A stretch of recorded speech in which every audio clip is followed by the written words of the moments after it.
Okay, now that I'm done with the whole coaching and videotaping kids playing hockey thing, let us get back to the history. Now, for people who are new to the channel and wondering what's with the kids hockey, I tape that when we do that as much as I can for the boy's dad, as well as for their nanan slash grandmother, whatever term you want to use. So that's why I post them. I don't monetize them. I don't consider them to be regular hockey videos, but they're fun to have on the channel, and there are subscribers who really look forward to those videos. So again, that's why. And the phone automatically breaks them up at about the 16, 17-minute mark. So there you go. Now, the 2003-2004 season is your last year before the lockout. And this is, I used the Hockey News for a lot of this, and they were wrong. And they were wrong a lot on the first and second All-Star teams, and I looked at them, and I looked at them, and I looked at them, and then I looked at the voting that's on the same page, and even though the voting was right, the names were wrong. We'll get to that. The Central is won by Detroit with a record of 48, 21, 11, and 2. St. Louis is second again at 39, 30, 11, and 2. So St. Louis has put up consistently good seasons. They're just not able to get over the hump in the playoffs. Nashville makes the playoffs at 38, 29, 11, and 4. So congratulations to Nashville. They're now a decent team.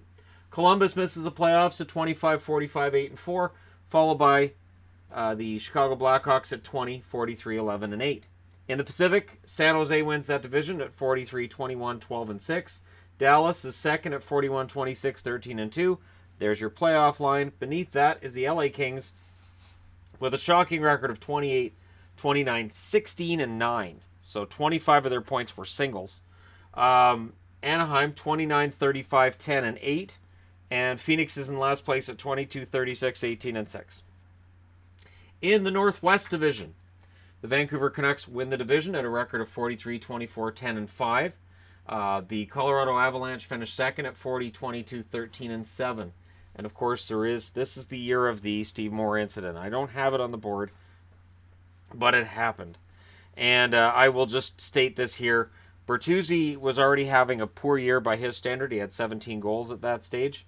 And he was already showing signs that, I don't know if it was too much pressure in Vancouver or what it was, but he had been frustrated all year. And that incident, his career never recovered from that. And I know there was a lot of arguments about whether or not he should have ever played again. I'm not here to discuss that. Just that did happen during this season, and it played a major role in what happened to the Canucks after that incident. Calgary finishes with 42, 37, and 3 record, and they make the playoffs ahead of the Edmonton Oilers at 36, 29, 12, and 5. And Minnesota, a year out from being a Final Four team, ends up 30, 29, 20, and 3. So they missed the playoffs. In the East, Boston wins their division at 41, 19, 15, and 7, followed by Toronto at 45, 24, 10, and 3. Ottawa 43, 23, 10, and 6. Montreal makes the playoffs at 41, 37, and 4. And when Montreal makes the playoffs, it's bad news for Boston. In the Atlantic, Philly wins the division at 40, 21, 15, and 6, followed by New Jersey at 43, 25, 12, and 2. The Islanders make the playoffs at 38, 29, 11, and 4, followed by the Rangers at 27, 47, and 8. The Pittsburgh Penguins finished last in that division at 23, 47, 8, and 4. This is where Pittsburgh is in full teardown mode. The Southeast Division, your winner and the only team that makes the playoffs out of that division is Tampa Bay at 46, 22, 8, and 6. I was going to say Winnipeg, then I was going to say Arizona, but it's Atlanta. I hate this. Atlanta 33, 37, 8, and 4. They're respectable at this point, but they're still not a playoff team, obviously. Carolina 28, 34, 14, and 6.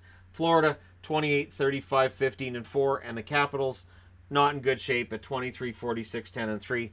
But the draft is going to treat them well. Okay, that being said, the standings in the books, let's talk about your trophy winners. Your Hart Trophy goes to Marty St. Louis, who also wins the Art Ross for these guys. The Richard Trophy for goals leader, Kovalchuk and Rick Nash tie for the lead with that one. The Calder goes to Andrew Raycroft in Boston.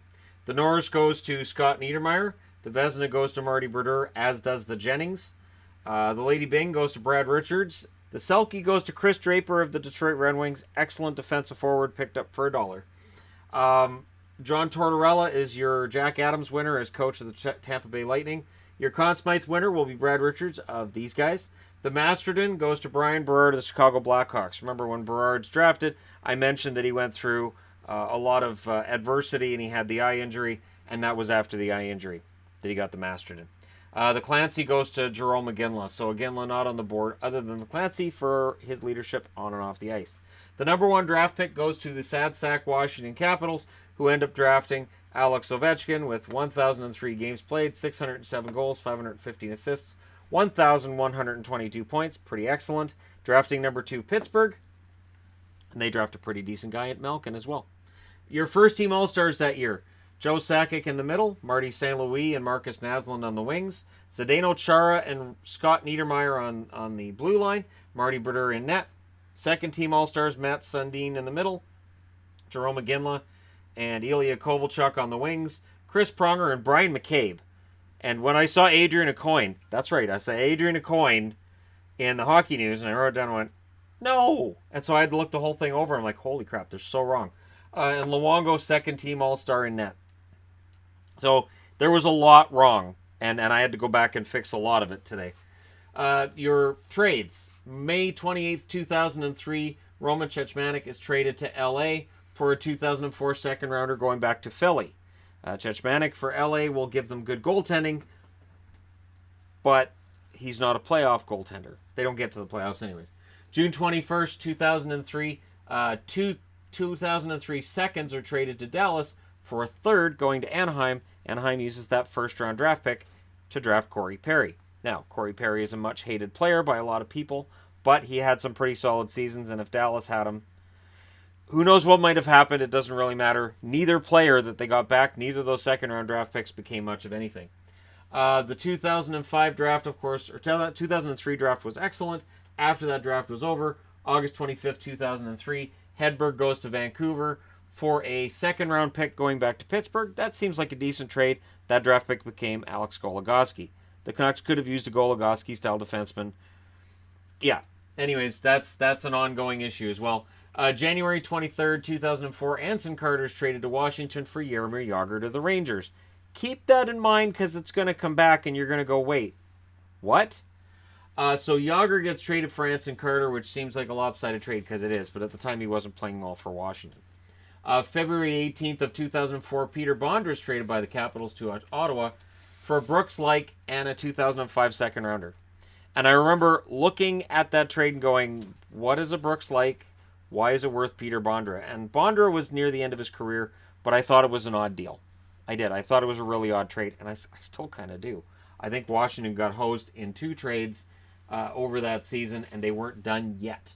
February 27th, 2004, Washington trades Lang to Detroit for Thomas Fleischmann, a 2004 first, which would end up being Mike Green. So Green eventually pays off, but man, they're shedding so much.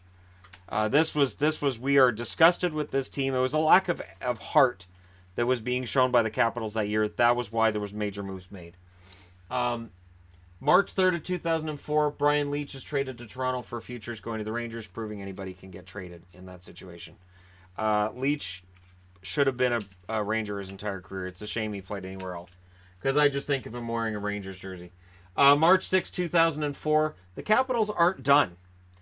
They trade Anson Carter to the Kings for Jared Allen. Yeah. That's what they turned Jaromir Jagr into. Jared Allen. That's stunning. Really, really stunning. March 9th of 2004, Ron Francis is traded to Toronto for a 2005 fourth-round pick going to Carolina. That draft pick will be used to draft Jared Boll. So Jared Boll was traded for Ron Francis, essentially. Carolina eventually, I think Carolina moved that trade or that draft pick to Columbus. I don't think they actually drafted Boll. I think it was Columbus that got that draft pick. Doesn't matter. I just thought it was an interesting trade.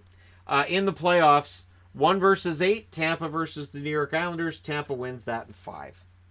So their last year before the lockout, the Islanders did okay, but they lost in the first round to these guys. Round 1 also featured seed 2, which was Boston, versus the number 7 seed Montreal. And repeat after me, Boston versus Montreal is a bad matchup for Boston. Montreal won it in 7 because the hockey gods hate me. Seeds 3 and 6. Philly is the 3rd seed, and they beat the New Jersey Devils in 5. So no repeat for the Devils. They're out in the first round. The Toronto-Ottawa series. Toronto-Ottawa is a bad matchup for? Right, Ottawa. Yeah, I hated these playoffs. Toronto won that one in 7. Out west.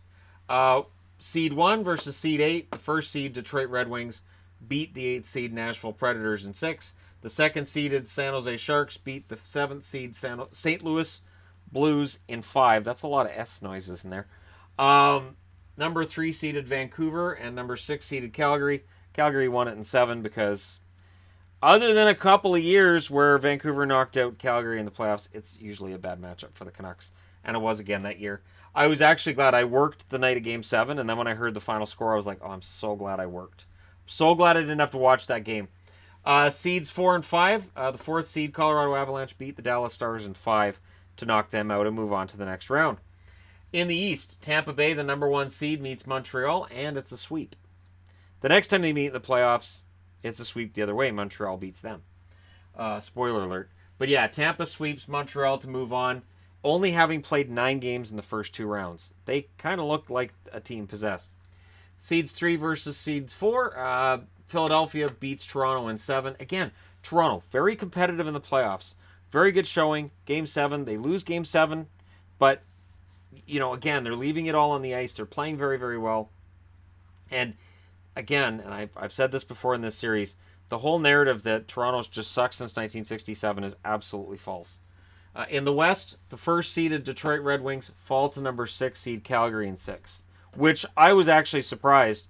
Very much so. And then I was even more surprised that I was cheering for Calgary. That threw me off. Number 2 seeded San Jose against number 4 seed Colorado. San Jose wins that one in 6. I was very happy with that because I didn't want to see Colorado win another one. Apologies to Colorado fans. I always cheer for underdogs, and even though San Jose is number 2 seed, they were an underdog winner over the Colorado Avalanche in 2004. I don't care what the seeding said. Then in the next round, Tampa Bay, the number 1 seed, beats Philadelphia in 7. Just very, very solid, very fun series between 2 teams that won't always have fun playing against each other. We all remember Philly making fun of the non-attacking system of Tampa. That was some brutal stuff. Then in the West, number 2 seeded San Jose loses to Calgary in 6. And I was happy about that too, which really threw me off because usually a team that knocks out my favorite team in the playoffs, I just don't want to see them succeed. But I'm like, you know what? This Calgary team is interesting, and I wouldn't mind seeing them win a Stanley Cup. Would they win it? I know. Flames fans are yelling at the screen right now that they won it. And I went over this. I went over this in the finalist series where I talked about Calgary, and I went over it when I talked about the Stanley Cup win for Tampa. Tampa loses at home in Game 1, 4-1. So Calgary with a 1-0 series lead, things look good. Tampa wins Game 2, 4-1, but Calgary wins Game 3, 3-0. Things are looking really, really good. Mika Kiprasov was in the zone those playoffs. Game 4, Tampa wins in Calgary, 1-0. Not a boring 1-0 game. I'm just going to say that right now. 1-0 games can be very boring, but this one was not. Game 5 in Tampa, Calgary wins in overtime, 3-2. Game 6, there was no definitive angle that showed the puck cross the line. Calgary would have won the game. They didn't. Tampa Bay wins it in double overtime, 3-2. And then in Game 7, Tampa Bay wins 2-1. Tampa Bay wins the Stanley Cup in 7 games. It is the only Stanley Cup victory to date for these guys. And in the playoffs, there were some pretty solid performances. But your goals leader is Jerome McGinley with 13. Your assist leader is Marty St. Louis. This guy. And St. Louis put up 15 assists. Your points leader is Brad Richards with 26. Your wins leader, Nikolai Habibulin with 16. And in second place, Mika Kiprasov with 15. That's as close as you can get. So, Tampa Bay wins it, and then we go into the dark time. We go into the lockout.